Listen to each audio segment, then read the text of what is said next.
In this video, I will show you how to build a parameter-driven top-end filter in Tableau. First, log into your Tableau account. Go to the left side of your screen and under Parameters, click on Profit Bin Size. A drop-down menu will show.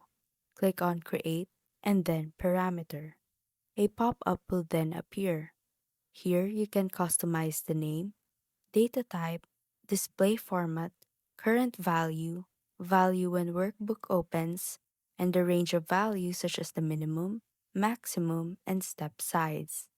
Input data based on your needs and preferences. Once all of that is done, just click OK. You can now see that in your parameters, when you click on it, it will load automatically. And that's how to build a parameter-driven top-end filter in Tableau.